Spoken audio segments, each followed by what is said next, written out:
그동안 유독 한국에게 살상무기 지원 요청을 집요하게 해온 젤렌스키 대통령의 검은 속내가 속속 드러나고 있습니다. 그런데 이게 단순히 러시아와의 전쟁에서 우크라이나를 구해내기 위한 목적만 있는 게 아니라고 하는데요. 최근 우크라이나가 러시아 본토까지 타격한 가운데 우크라이나 국민들 사이에서도 점차 젤렌스키 대통령의 실체가 알려지며 배신감을 느끼는 사례가 늘고 있다고 합니다. 대체 젤렌스키 대통령은 왜 그렇게 한국의 살상 무기에 집착했던 것일까요? 오늘은 젤렌스키 대통령의 실체를 깨닫고 까무러치게 된 한 남성의 사연을 빠르게 번역해 알려드립니다. 저는 우크라이나에 사는 새아이의 아버지 이반입니다. 저는 키이우 외곽에 있는 작은 마을에서 태어나 자랐고 결혼 후에도 이곳에 정착해 살았죠. 새아이의 아버지로서 저는 아이들이 떠드는 소리와 아내의 따뜻한 웃음소리가 가득한 집에서 사는 것이 삶의 전부라고 믿어왔습니다. 그러나 지금 저의 삶은 잿더미 위에서 위태롭게 흔들리는 것만 같았죠. 전쟁이 터진 이후 제 고향은 피난민 캠프로 변했습니다. 한때 꽃이 만발하던 공간은 텐트로 가득 찼고 마을의 창고는 낯선 이들의 쉼터가 되어버렸죠. 마을 곳곳엔 포탄이 남긴 흔적이 선명했고 밤마다 멀리서 들려오는 폭격음이 귓가에 맴돌았습니다. 이반, 젤렌스키는 우리를 구할 수 있을까? 어느 날은 마을의 한 노인이 심각한 표정으로 묻더군요. 저는 대답 대신 고개만 끄덕였죠. 젤렌스키 대통령은 전쟁의 시작부터 우크라이나 국민들의 희망이자 상징이었습니다. 그는 외국을 돌며 우크라이나를 위한 지원을 호소했고 그의 강한 어조는 저에게도 한 줄기 빛처럼 느껴졌죠. 하지만 저는 종종 의문이 들었습니다. 이렇게 많은 희생을 치르면서도 끝이 보이지 않는 전쟁의 이유는 무엇일까? 저는 아이들을 안아주며 마음속으로 조용히 기도했습니다. 이 모든 고통이 언젠가 멈추기를 하고 말이죠. 키이우에서 20km 떨어진 피난민 수용소에서 저는 하루에 2번씩 차를 몰고 수용소에 구호 물품을 나르곤 했습니다. 그날도 저는 한국에서 보내온 식량과 의약품을 트럭에 실으며 감사의 마음을 느끼고 있었죠. 그런데 그날 저녁 수용소 안에서 들려온 대화가 저의 귀를 붙잡더군요. 한국이 무기 지원을 거부했다면서요? 맞아요. 그들은 러시아 눈치를 본다고요. 이래서야 우리가 어떻게 이길 수 있겠어요? 저는 잠시 멈춰섰습니다. 그 대화는 제가 평소 존경하던 젤렌스키 대통령이 한국 정부의 살상무기 지원을 요구했지만 매몰차게 거절당했다는 내용이었죠. 사실 처음엔 저 또한 분노가 치밀었습니다. 우크라이나가 이렇게 절박한 상황인데 왜 한국은 도움을 주지 않는가 하고 말이죠.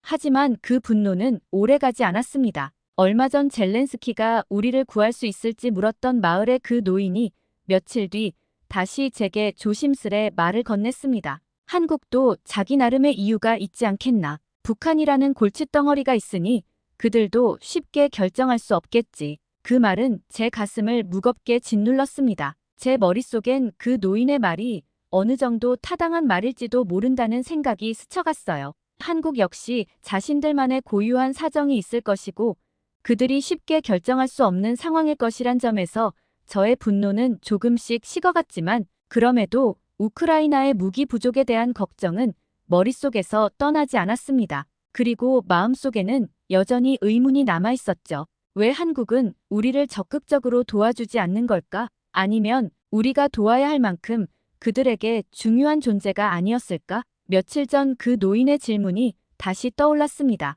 젤렌스키는 과연 우리를 구할 수 있을까? 분노는 어느 정도 가라앉았지만 저의 머릿속에는 그렇게 점점 더 복잡한 의문들이 쌓여갔습니다. 그런데 며칠 뒤 마을에 새로운 소식이 전해졌습니다. 젤렌스키 정부가 서방에서 받은 막대한 지원금의 일부가 전선에 도달하지 못하고 있다는 이야기였습니다. 도대체 그 돈이 어디로 간 거죠? 마을 사람들은 웅성거리며 불만을 터뜨렸습니다. 저도 처음에는 이 말이 믿겨지지 않았습니다. 하지만 제 친구 페트로는 더 충격적인 이야기를 전해왔습니다. 그 돈, 정부 고위 관료들 주머니로 들어갔다더군. 그럴 리가 없어. 사람들은 고함을 질렀습니다. 젤렌스키 정부는 우크라이나의 구세주인 줄 알았는데. 하지만 시간이 지나면서 그 이야기는 점차 더 많은 증거들로 뒷받침되기 시작했어요. 전쟁은 단순히 외부의 적들과만 싸우는 문제가 아니었던 거죠. 내부의 적, 즉 부패와 정치적 계산이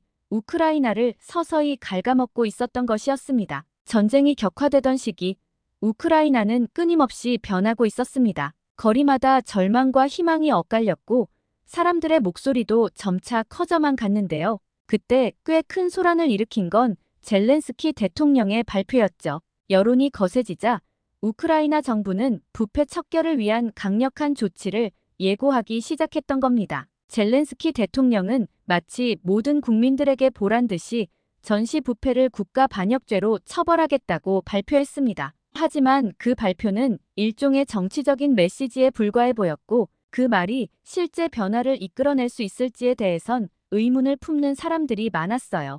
그의 목소리엔 확고한 의지가 담겨 있었지만 그 조치가 실효를 거둘지는 알 수 없었습니다. 그리고 시간이 지나면서 사람들의 의문은 결국 확신으로 바뀌게 되었죠. 전쟁의 압박 속에서 내부의 부패는 골마 터졌고 그 결과는 끔찍했어요. 우선 국방부 장관이 군복과 식량을 둘러싼 부패 사건에 연루되어 전격적으로 경질되었고 그 소식은 전선의 모든 이들에게 퍼졌습니다. 사람들은 그 사건을 듣고 믿을 수 없다는 표정을 지었죠. 이게 전쟁 중에 일어나고 있는 일이라니. 심지어 국방부 장관이 얼마나 심각하면 전쟁 중 장수를 바꿀 수가 있는 거야. 사람들은 충격에 빠졌고 저는 아무 말 없이 고개를 숙일 수밖에 없었죠. 그런데 그 무렵 가장 충격적인 소식이 전해졌습니다. 그날도 저는 차를 몰고 피난민 수용소에 도착해 구호 물품을 나른 뒤 잠깐 휴식을 취하고 있던 중이었죠. 그런데 옆에서 들려온 대화 소리는 저를 경악에 빠뜨렸습니다. 한국에서 보낸 인도적 지원 물품까지 부패의 덩어리가 되어버렸다는 이야기였죠. 아니 사실상 한국뿐만 아니라 우크라이나를 돕기 위해 마음을 쏟았던 대부분 나라들의 손길은 그렇게 헛된 것이 되어버리고 있었고 그 물품들은 전선으로 가지 않고 대신 몇몇 사람들의 배를 채우는데 쓰여졌다고 했죠. 당시 한국은 우크라이나의 지원 요청에 적극적으로 응답하며 필요한 인도적 물품들을 보내주었는데 물품들이 전선에 도달하기도 전에 고위 관리들의 주머니로 들어갔다는 소식이 퍼지기 시작했던 겁니다. 처음엔 정말 믿을 수가 없었습니다. 한국은 우크라이나의 위기 속에서 정말 중요한 지원국이었고 그들의 도움은 단순히 물자만이 아니라 인도적 지원도 포함되어 있었습니다. 그런데 그것마저 부패에 휘말린다면 그게 과연 무엇을 의미할까요? 저는 그 이야기를 듣고 정말 할 말을 잃고 말았어요.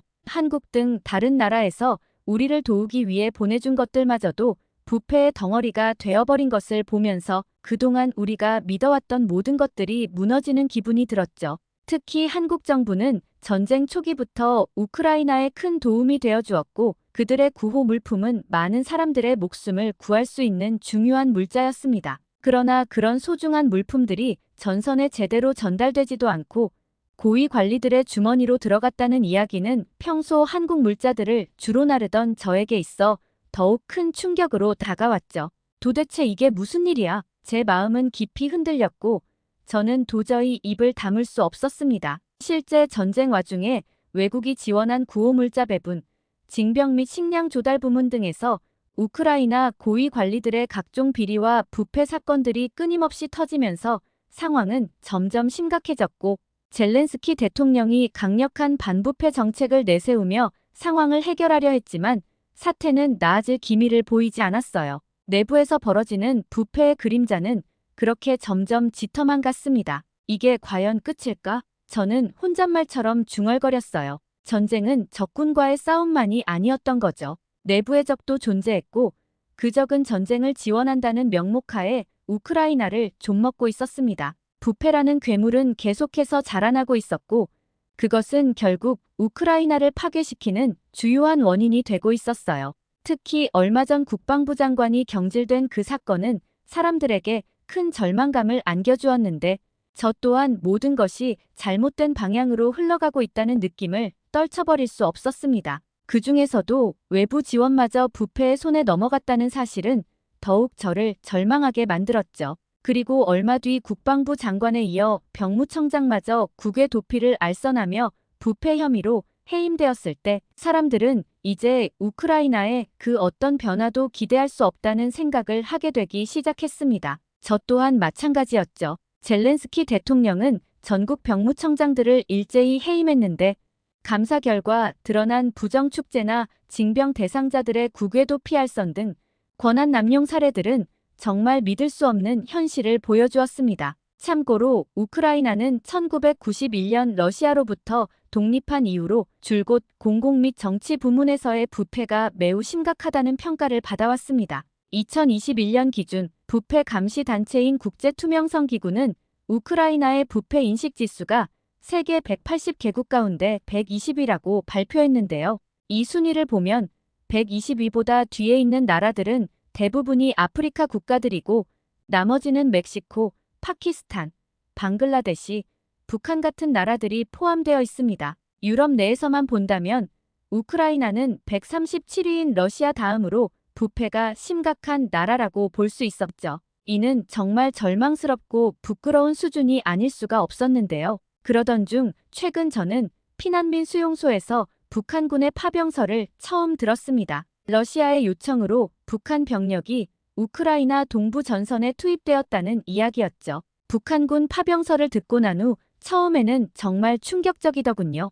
그리고 그날 저녁 한국에서 보내온 식량과 의약품이 트럭에 실려 다시 한번 수용소로 들어오는 걸 보면서 저는 자연스레 마음속 깊은 곳에서 복잡한 감정이 교차하는 것을 느꼈어요. 식량과 의약품을 나르며 한국에 대한 감사한 마음이 들었지만 그 감사한 마음 속에 차마 떨쳐낼 수 없는 감정이 있었습니다. 그것은 바로 한국이 우크라이나의 살상 무기를 거부하는 현실이었죠. 동시에 북한 파병에 대한 생각이 끊임없이 제 마음속에서 얽히고 있었고 여러 감정이 뒤섞인 채 물건을 나르던 중 자연스레 들려온 동료들 간의 대화 속에서 그들 또한 한국에 대한 불만이 커져가고 있음을 깨달았습니다. 그 순간 저도 모르게 주위를 둘러보며 주변에서 들려오는 대화 소리에 집중하게 되었죠. 몇몇 사람들이 한국에 대해 불만을 표출하는 목소리가 자연스레 제 귀에 들어왔습니다. 한국이 우크라이나를 돕지 않는 이유가 뭐죠? 살상 무기를 보내주면 전쟁을 끝낼 수 있을 것 같은데 말이죠. 한 남자가 묻자 다른 사람들도 그 말에 동의하는 듯 고개를 끄덕였습니다. 이제는 한국이 우크라이나에 살상 무기를 좀 지원했으면 좋겠어요. 지금 상황에서 그들이 외면한다는 건 말이 안 되는 거죠. 물건을 나르던 남성이 불평 섞인 목소리로 말하더군요. 맞아요. 북한까지 쳐들어온다는데 도와주지 않는다면 너무한 거 아닐까요? 다른 사람이 곧바로 맞장구를 치며 말을 이어갔습니다. 우리는 정말 많은 지원을 받았지만 그저 먹을 것과 약만 받는다고 전쟁이 끝나진 않아요. 전쟁을 끝내려면 무기가 필요하다니까요. 자연스레 여론몰이가 되어 사람들이 하나둘 말을 얹기 시작했고 불만의 목소리가 여기저기서 터져 나왔습니다. 그들은 분명히 절박한 상황에 처해 있었고 그들의 불만도 저는 충분히 이해할 수 있었습니다. 솔직히 저 또한 살상 무기가 지원되면 좋을 테니까요. 그러나 그 불만을 받아들이면서도 저는 혼란스러웠습니다. 한국이 우크라이나에 살상 무기를 지원하지 않는 이유는 단순한 이해관계 때문만은 아니었을 테니까요. 한국 역시 북한이라는 복잡한 안보 문제를 안고 있고 주변 국가들과의 외교적 관계는 한국이 결단을 내리는데 큰 영향을 미칠 거란 생각이 들었죠. 주변 사람들의 불만을 들으면서 저는 한편으로 우리들이 그토록 원하는 살상 무기 지원을 제공하지 않는 한국에 대한 실망을 느끼기도 했고 또 한편으로는 그들의 입장을 이해하려는 마음도 동시에 들었습니다. 결국 전쟁과 정치, 그리고 국제적 관계는 너무나도 얽혀 있고 그 안에서 선택할 수 있는 길은 항상 복잡하고 어려운 것 같다는 생각이 들었죠. 한국은 그동안 북한과의 관계에서 수많은 긴장 속에 살아왔고 북한의 군사적 위협이 여전히 존재하는 상황이었습니다. 그들은 우크라이나와는 다른 상황에 처해 있었고 그 상황에서 무기 지원을 한다는 것은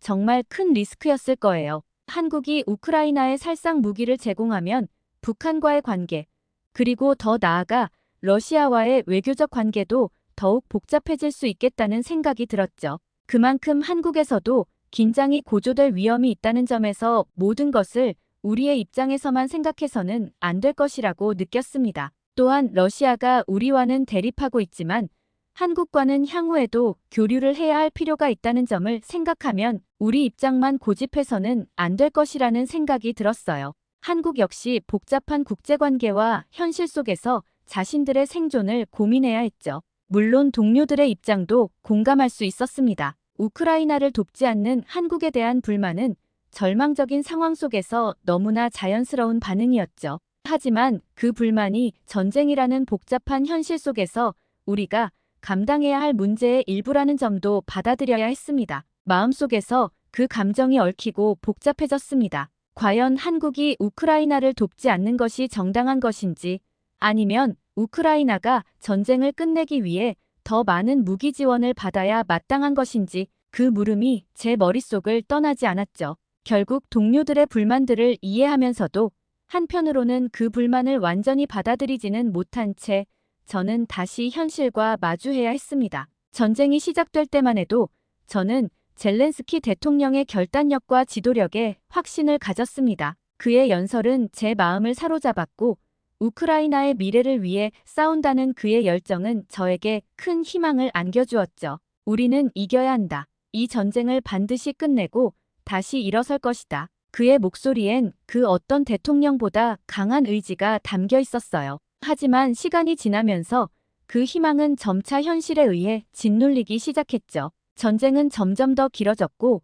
외부의 지원도 점차 냉담해졌으니까요. 날이 갈수록 저는 젤렌스키가 여전히 승리를 외치며 전쟁을 이어가는 모습에서 묘한 불안감을 느끼기 시작했습니다. 한국은 물론 서방 국가들, 특히 미국과 유럽 국가들은 처음에는 온 힘을 다해 우크라이나를 돕겠다고 약속했지만 시간이 지나면서 그들의 태도는 점차 달라지기 시작했어요. 우크라이나가 군사적 지원을 요청하면 그들의 반응은 언제부터인가 차갑기만 했죠. 미국과 유럽의 지원은 눈에 띄게 줄어들었고 그들의 전쟁에 대한 태도가 점점 소극적이 되어가는 것을 피부로도 느낄 수 있었습니다. 동시에 우크라이나가 계속해서 군사적 지원을 받기 위해 다른 나라들에게 점점 더 많은 양보를 하는 모습이 제 눈앞에 펼쳐졌죠. 그런 모습들은 희망이 아닌 절망에 가까운 무언가를 암시하고 있었습니다. 또한 그 양보가 과연 우크라이나의 이익을 위한 것인지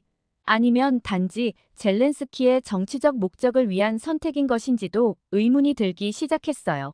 그리고 이제 더는 서방 국가들 사이에서 우크라이나의 싸움은 우리의 싸움이라는 말이 들리지 않았고 대신 우리가 도와야 할 이유를 찾기 힘들다는 말이 돌기 시작했죠. 저는 젤렌스키의 전쟁 확전이 이제 단순히 방어를 넘어 우크라이나의 전선을 확장하려는 행보로 보여지기 시작했습니다. 그는 서방과 대한민국에 살상 무기와 공격 무기 지원을 요청하며 이를 통해 러시아 본토를 공격하겠다고 밝히기도 했는데요. 그러나 그런 목표가 과연 우크라이나의 미래를 위한 것일까? 전쟁의 전선을 확장하는 것이 정말로 우크라이나의 이익을 위한 길일까? 라는 의문이 들었고 저는 점점 더 의심이 들기 시작했습니다. 전쟁이 계속되는 한 우크라이나는 더 많은 희생만을 치르게 될 수밖에 없어 보였어요. 그래서인지 그가 내세운 승리의 희망은 점점 더 허상처럼 느껴졌습니다. 그리고 며칠 전 뉴스에서 들었던 한 우크라이나 학자의 말은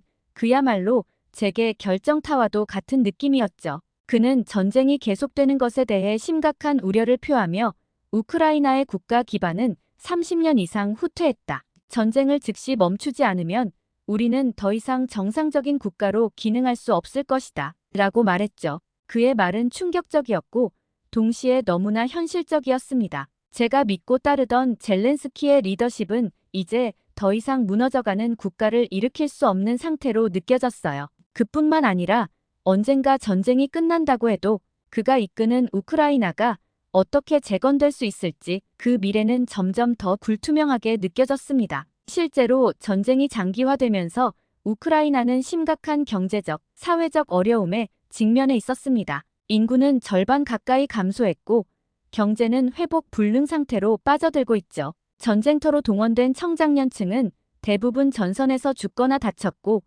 혹은 이미 외국으로 떠나버린 상태입니다. 또한 전쟁이 계속될수록 너무 많은 젊은이들이 의미 없이 희생되고 있다는 생각을 떨쳐낼 수 없었고 과연 그 희생이 무엇을 위해 이루어지는 것인지도 점점 더 불확실해졌어요. 이 전쟁은 정말로 피할 수 없었던 것일까? 굳이 시작하지 않았어도 됐던 전쟁이 아니었을까? 하는 의문이 마음속에서 커져만 갔습니다. 또한 전쟁이 끝나더라도 외국으로 떠났던 사람들이 다시 돌아오지 않을 가능성이 크다는 사실은 우크라이나의 미래를 더욱 어둡게 만드는 요소였죠. 아마 무기 지원이 끊기고 이대로 전쟁이 끝난다면 젤렌스키는 자신이 이끄는 국가가 감당할 수 없는 경제적, 사회적 부담을 떠안게 될 것임을 누구보다도 잘 알고 있을 것입니다. 이미 국가의 기반은 크게 흔들리고 국민들은 수없이 죽고 해외로 흩어졌습니다. 전쟁의 종결은 젤렌스키에게 치명적인 타격을 줄 수밖에 없는 상황이었죠.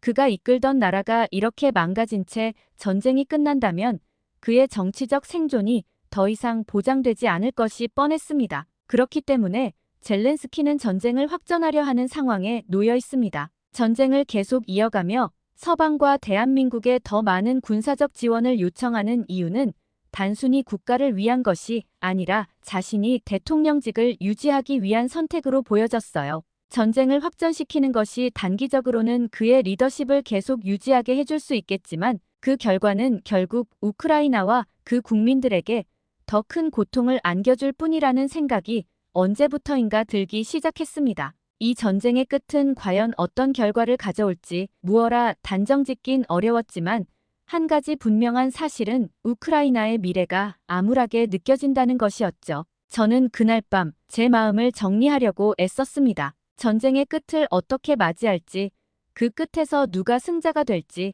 그 누구도 말할 수 없는 상황 속에서 결국 제가 할 수 있는 일은 그저 전선에서 싸운 사람들과 그들의 희생을 기리며 더 이상 많은 희생이 나오지 않기를 바라는 것뿐이었습니다. 그런데 기존에는 대한민국이나 서방에서 우크라이나에 무기를 지원해주지 않는다는 사실에 서운함을 느꼈던 제 마음도 서서히 바뀌어 가던 찰나 갑자기 트럼프 행정부 출범을 앞두고 바이든 대통령이 에이테크스 장거리 미사일에 이어 대인 지뢰까지 허용하면서 우크라이나에 힘을 실어주기 시작했습니다. 당연히 러시아도 핵 위험 및 초음속 신형 미사일을 발사하며 이에 맞불을 놓았죠. 바이든이 트럼프의 귀환을 앞두고 마지막까지 우크라이나가 유리한 경계선을 확보하는데 최대한 힘을 실어주려는 의도는 알겠지만 서로 강력한 무기들이 등장함에 따라 우크라이나 전쟁의 피해는 눈덩이처럼 불어나기만 하는 상황으로 보여집니다. 전쟁의 확전은 물론이고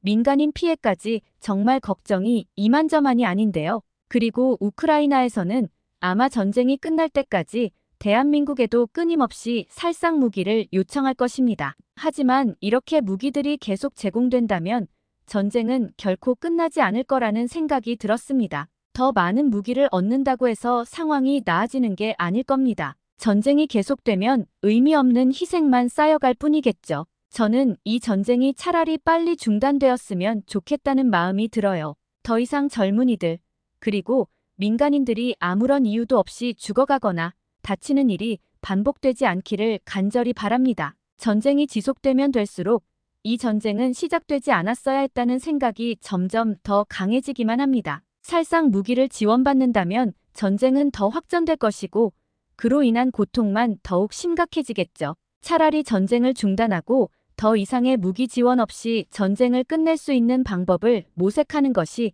우크라이나에게 더 나은 선택일 것이라 저는 확신합니다. 이제는 정말로 이 전쟁이 더 이상 많은 희생을 낳지 않기를 그리고 하루라도 빨리 끝나기를 바랄 뿐입니다. 여기 베트남에서 한국 남자를 만나 결혼한 베트남 여성이 있습니다.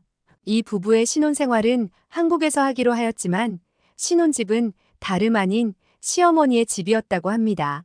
그런데 신혼 초부터 시어머니를 모시고 살아야 하는데 불만이 가득했던 이 베트남 여성을 이후 시어머니가 어디론가 데려가자 베트남 여성이 갑자기 눈물을 펑펑 흘리고 말았다고 하는데요. 과연 이들에게 무슨 일이 있었던 걸까요? 안녕하세요. 저는 현재는 한국에 살고 있는 베트남 새댁입니다. 고향은 베트남 하노이고 나이는 27살, 이름은 민쩌우라고 해요. 요즘 한국에는 외국인 사연 채널들이 참 많은 것 같더라고요. 우연히 접하게 된 한국의 채널들에서 다양한 외국인들의 재미있고 감동적인 사연을 듣다 보니까 어느새 저도 욕심이 나더라고요. 그게 어떤 욕심이냐고요? 그건 바로 저도 사연을 보내고 싶은 욕심이요. 제가 한국에 오게 된 과정과 한국에서의 생활에 대해 자세히 얘기해 보고 싶어서 이렇게 사연을 올립니다. 그럼 지금부터 그 얘기를 시작해 볼게요. 잘 들어주세요. 사실 베트남 사람들은 한국에 관심이 많습니다. 베트남 국가대표팀 감독인 박항서 감독님의 영향도 물론 있지만 가장 근본적인 영향은 뭐니 해도 바로 한류죠. 한류는 베트남에 많은 영향을 주고 있습니다. 솔직히 말하면 베트남 국민들은 자국 연예인보다 한국 연예인들에게 더 열광하는 측면이 아주 강합니다. K-팝, K-드라마, 최근에는 K-푸드까지 신드롬을 일으키고 있죠. 한국에서 잘 나가는 프랜차이즈 음식점이 베트남에 체인점을 내면 정말 줄을 서서 먹을 정도로 대박 행진을 보이기도 하니까요. 제 친구들도 다 K-팝과 K-드라마에 열광을 하길래 저도 아주 자연스럽게 한국 문화에 빠지게 되었습니다. 저는 슈퍼주니어를 시작으로 K-팝에 관심을 갖기 시작했어요. 지금은 BTS, 뉴진스, 세븐틴을 좋아하고 있고요. 물론 K-팝도 좋아하지만 제가 진짜 좋아하는 건 K-드라마입니다. 저는 한국 드라마는 거의 다 본 것 같습니다. 아마도 한국인들보다 한국 드라마를 더 좋아하는 베트남 사람일 거예요. 저는 미국 드라마보다도 한국 드라마가 더 재미있다고 생각해요. 그러니까 한국 드라마는 그 특유의 흥미진진함이 있거든요. 제가 생각해도 제가 정말 한국 드라마를 좋아했다고 생각이 드는 게 저는 특별히 한국어 공부를 한 적은 없습니다. 물론 베트남에 살던 시기에 서점에서 한국어 공부를 할 수 있는 교재를 잔뜩 사서 한국어 기초 공부는 독학으로 하긴 했지만 그래도 정식적으로 배운 적은 없었는데도 간단한 의사소통은 충분히 할 정도의 한국어 실력은 되었습니다. 그건 아마도 한국 드라마를 많이 봐서 듣는 귀가 트인 게 아닐까 하는 생각이 드네요. 하여간 그렇게 저는 K-드라마와 K-팝으로 인해 저에게 한국은 좋은 이미지의 나라였습니다. 그렇게 좋은 이미지를 갖고 있던 중에 한국인 관광객 중에 한 남자를 알게 되었죠. 참고로 저는 베트남 하노이에 사는데 그 남자가 하노이로 여행을 온 거였어요.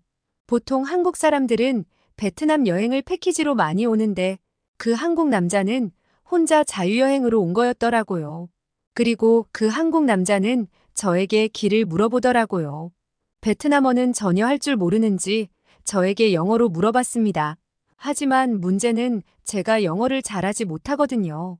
그래서 저는 잘하는 건 아니지만 조금 할 줄 아는 한국어로 얘기를 했습니다. 제가 한국어를 하니까 한국인 남자가 너무 반가워하더라고요. 와, 한국어 할 줄 아세요? 네, 조금요. 근데 뭘 물어보고 싶으신데요? 제가 지금 너무 배고파서 식당을 찾고 있는데 근처에 괜찮은 식당이 있을까요? 저는 근처에 있는 쌀국수집을 알려주었습니다. 그 한국 관광객은 연신 고맙다며 인사를 하고 갔어요. 그 쌀국수집은 말 그대로 로컬 맛집이었습니다. 저도 자주 가는 쌀국수집이기도 하고요. 그런데 여기서 잠깐 눈치가 빠른 분들은 눈치채셨겠죠? 네, 맞습니다. 그 한국인 여행객이 제 남편입니다. 제 남편 이름은 박준호입니다.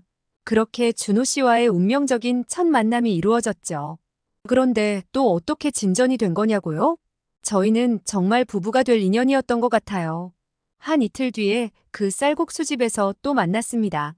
그때 준호 씨는 저를 보고 알아보았는지 환하게 웃으면서 이렇게 좋은 쌀국수집을 소개해 주셔서 감사했다고 인사를 하더군요. 그리고 커피라도 한 잔 대접하고 싶다고 하더라고요.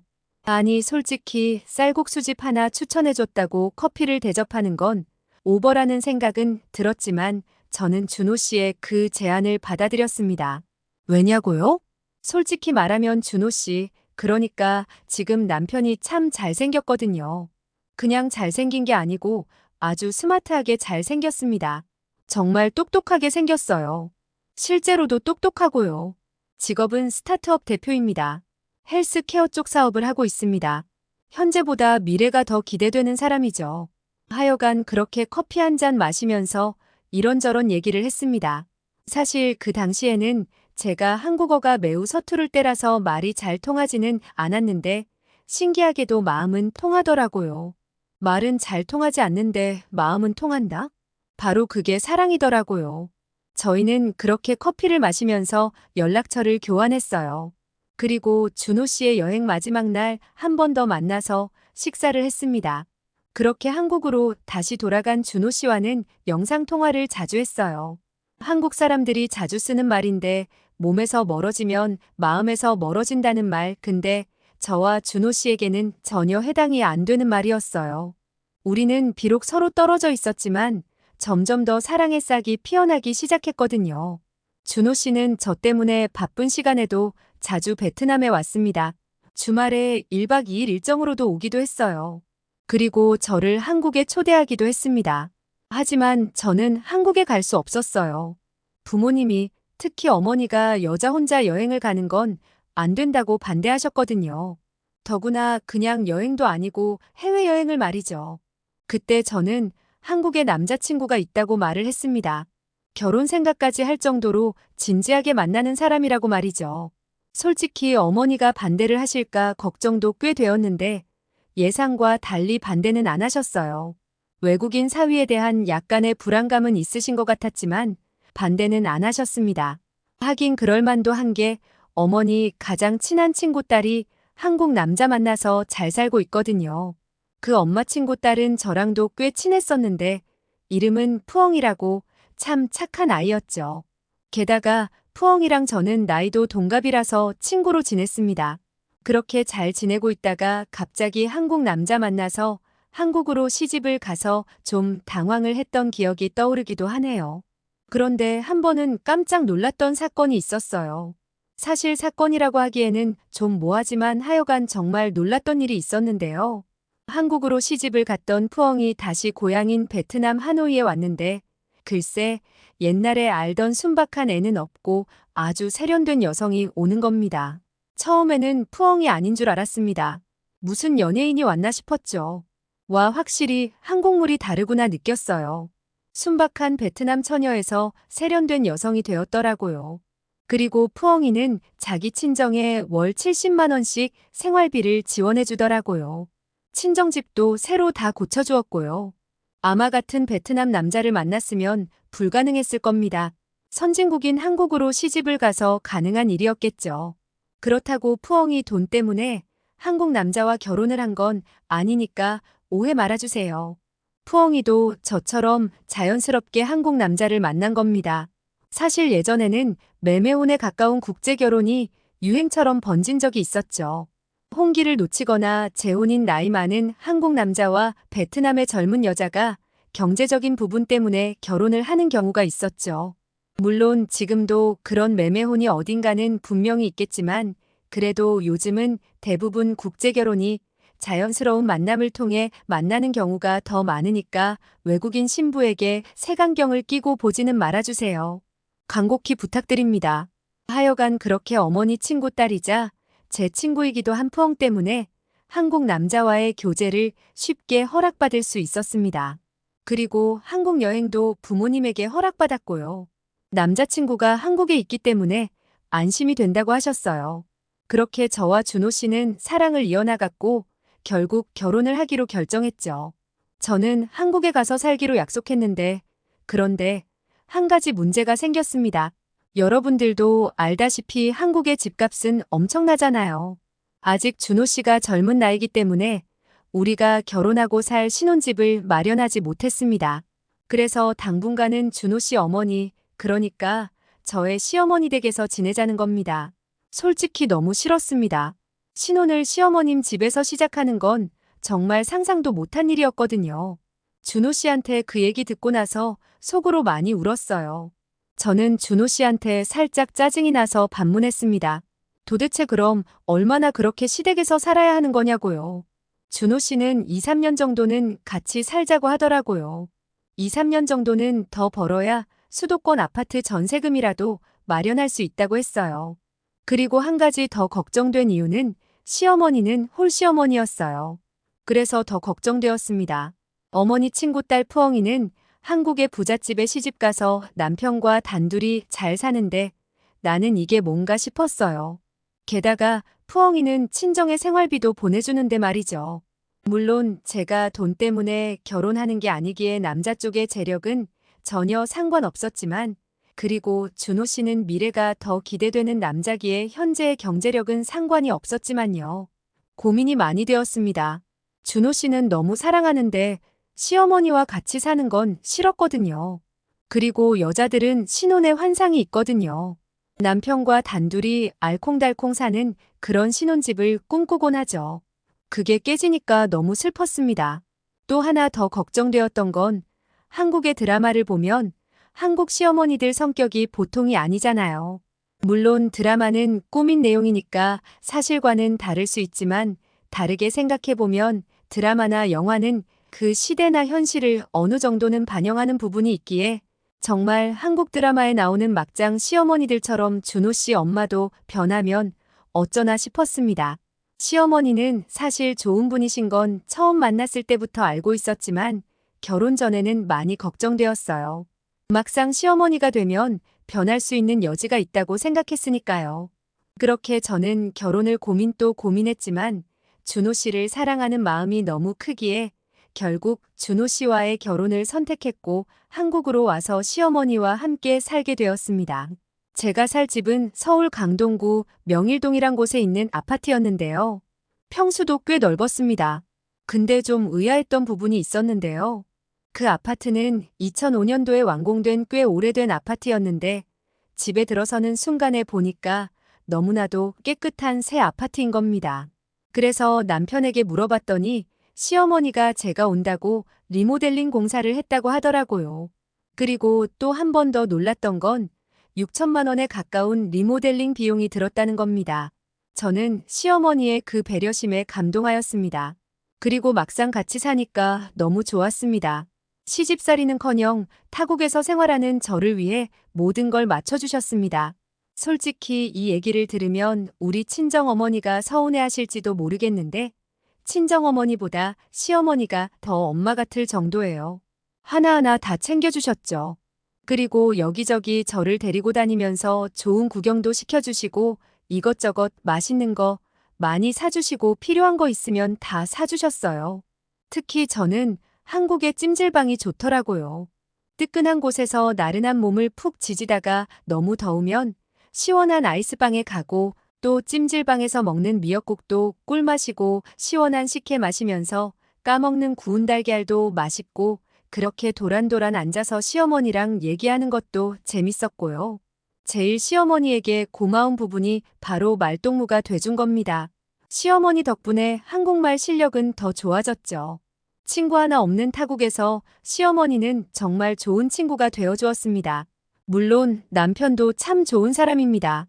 근데 솔직히 남편은 좀 많이 바쁜 사람이라서 저는 시어머니랑 더 친하게 지냈죠. 하루는 어머님이 아귀찜을 사주셨습니다. 그런데 제가 아귀찜에 들어간 미더덕을 골라내는 걸 보고 물으셨어요.